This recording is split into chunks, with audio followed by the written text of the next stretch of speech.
Hello friends, आज हमारा एक बहुत छोटा सा टॉपिक है इनऑर्गेनिक कैटलिस्ट एंड एंजाइम्स। तो इनमें क्या क्या सिमिलैरिटी हैं और क्या क्या डिसिमिलैरिटी हैं ये हमको देखना है। तो पहले देखते हैं सिमिलैरिटीज़।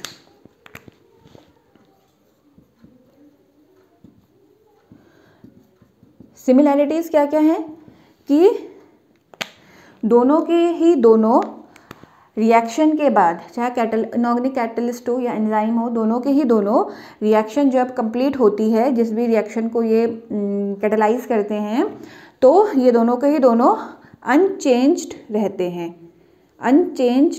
हैं, चेंज नहीं होते हैं दोनों ही तरीके से। ना ही अपने केमिकल या मॉलिक्यूलर स्ट्रक्चर में इनके कोई चेंज आता है और ना ही क्वांटिटेटिवली, मतलब इनकी क्वांटिटी भी सेम रहती है। ठीक है, तो क्वांटिटिवली भी ये चेंज नहीं होते हैं। ओके, तो आफ्टर द रिएक्शन सेम रहते हैं, ये पहली सिमिलैरिटी है। दूसरा, क्योंकि ये क्वांटिटेटिवली चेंज नहीं होते हैं, यानी इनकी क्वांटिटी भी सेम रहती है, इस वजह से ये माइन्यूट क्वांटिटी में हमें चाहिए होते हैं दोनों के दोनों। तीसरा क्या है कि ये किसी भी रिएक्शन को इनिशिएट नहीं करते हैं, ये कोई भी रिएक्शन को इनिशिएट नहीं करते हैं, लेकिन क्या करेंगे, जनरली ये इन्हेंस करते हैं रेट ऑफ रिएक्शन को। और रेट ऑफ रिएक्शन को कैसे इन्हेंस करेंगे? By decreasing the activation energy. उस रिएक्शन की जो एक्टिवेशन एनर्जी चाहिए है उसको डिक्रीज करके ये रेट ऑफ रिएक्शन इन्हेंस करते हैं। चौथी सिमिलैरिटी क्या है कि ये दोनों ही do not alter the equilibrium of the reaction. जो रिएक्शन, अगर जो रिवर्सेबल रिएक्शन है, एंजाइम्स जो रिएक्शंस को कैटलाइज करते हैं वो जनरली क्या होती हैं, रिवर्सेबल रिएक्शंस होती हैं। और जो कैटलिस्ट होते हैं वो रिवर्सेबल, नॉन रिवर्सेबल दोनों रिएक्शंस को कैटलाइज कर सकते हैं। लेकिन अगर रिवर्सेबल रिएक्शन की अगर हम बात करें तो दोनों के ही दोनों इक्विलिब्रियम, जो रिवर्सेबल रिएक्शंस का इक्विलिब्रियम है उसको चेंज नहीं करते हैं, लेकिन इक्विलिब्रियम फास्टर अटेन होता है, यानी फास्टर इक्विलिब्रियम आता है, लेकिन इक्विलिब्रियम को ये चेंज नहीं करेंगे। पांचवी सिमिलैरिटी क्या है कि दोनों के ही दोनों शॉर्ट लिव्ड कॉम्प्लेक्सेस बनाते हैं विद रिएक्टेंट। जो रिएक्टेंट के साथ इनके कॉम्प्लेक्सेस होते हैं बहुत थोड़े ब्रीफ पीरियड के लिए होते हैं। और लास्ट क्या है कि they do not alter nature and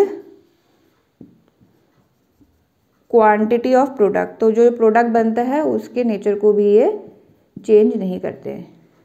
ठीक है, अब इनके डिसिमिलैरिटीज देख लेते हैं।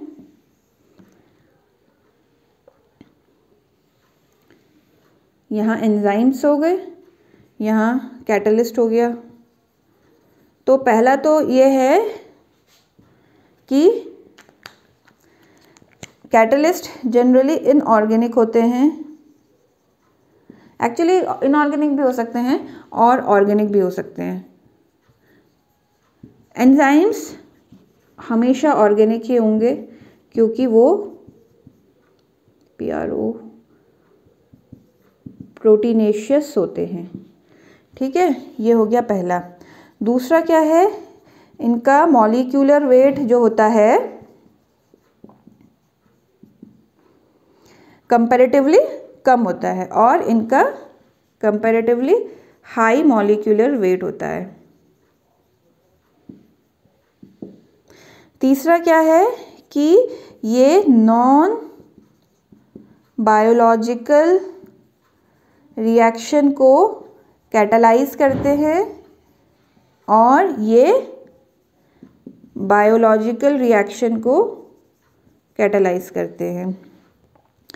चौथा क्या है कि ये डाइवर्स रिएक्शन को, एक कैटलिस्ट बहुत सारी रिएक्शंस को कैटलाइज कर सकता है, जबकि ये क्या होते हैं, स्पेसिफिक रिएक्शंस को कैटलाइज करते हैं। पांचवा क्या है कि टेम्परेचर और पीएच का इफ़ेक्ट अगर एंजाइम्स के लिए से कंपेयर करें तो लेस अफेक्टेड होते हैं, और ये टेम्परेचर और पीएच से मोर अफेक्टेड होते हैं। ठीक है। और छठा क्या है कि जो प्रोटीन पॉइजन्स होते हैं या फिर जो आपके रेडिएशंस होती हैं, उनसे ये अफेक्ट कम होंगे, ठीक है, या नॉट अफेक्टेड होंगे, और ये क्या हैं, ये अफेक्ट होते हैं।